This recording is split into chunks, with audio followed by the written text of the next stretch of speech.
Bismillahirrahmanirrahim. Assalomu alaykum barchaga. Hurmatli akalar, hurmatli ukalar, hurmatli kanalimizda muntazam kuzatib borayotgan do'stlar. Bugungi videoyimizda sizlar bilan birgalikda bitta narsani ko'rib o'tamiz. Bu ham bo'lsa juda ham zarur narsa.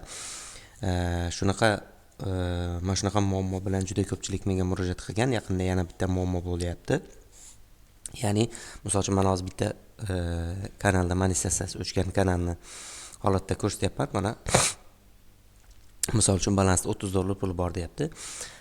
Ya'ni juda ham kam summa.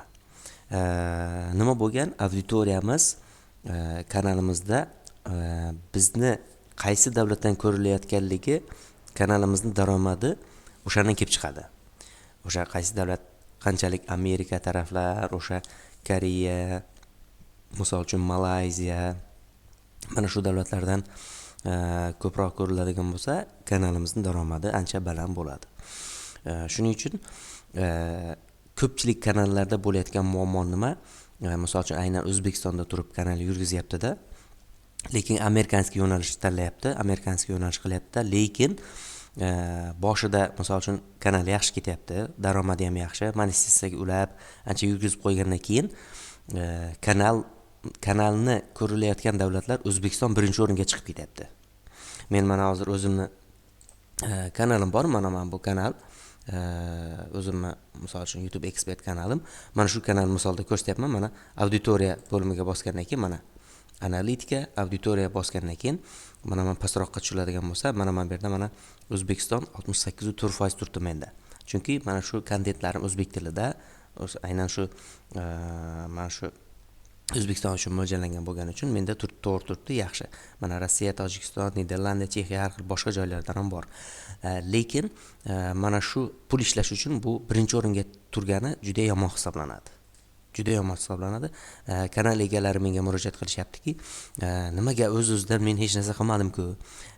Nimaga o'z-o'zidan O'zbekiston birinchi o'ringa chiqyapti-da? Misol uchun kuniga $40-50 ishlab turgan kanallar bir kunda $3, $4, $5 ga tushib qolyapti.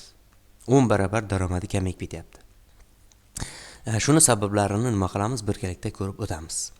Buni eng birinchi sabablaridan biri shuki, mana shu kanalingizda turib YouTube'da video ko'rish.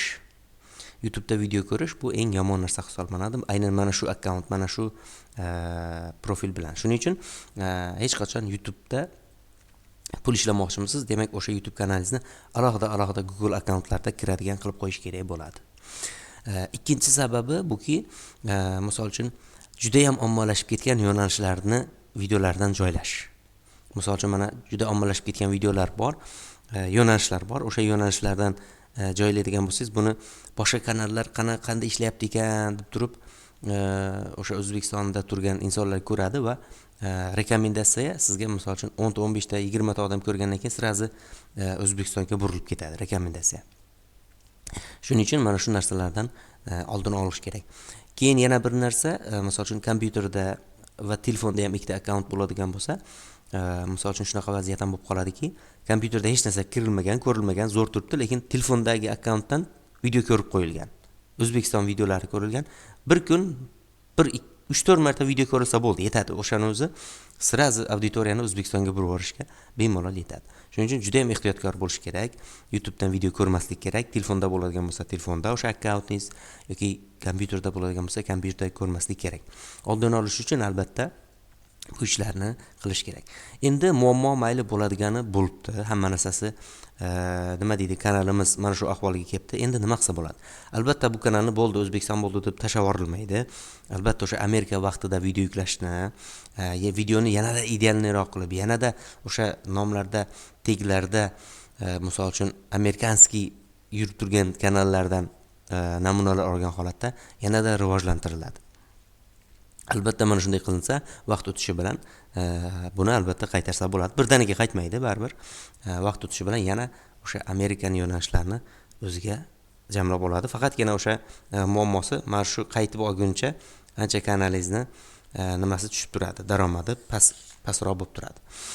Mana shunday holatlar juda ko'p bo'lib turibdi. Mana shularga ehtiyot bo'lish kerak. YouTube'da umuman o'zbekcha videolar ko'rmanglar. O'zi mana shu akkaunt bo'yicha umuman video ko'rmaslikni tavsiya qilaman.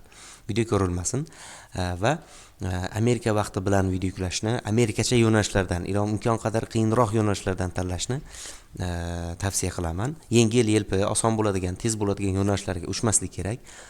Hamma qilgandan keyin bu juda ommalashib ketgan bo'ladi va albatta O'zbekiston birinchi o'ringa chiqib ketib qoladi auditoriyada va sizning daromadingiz juda pastlab ketib qoladi.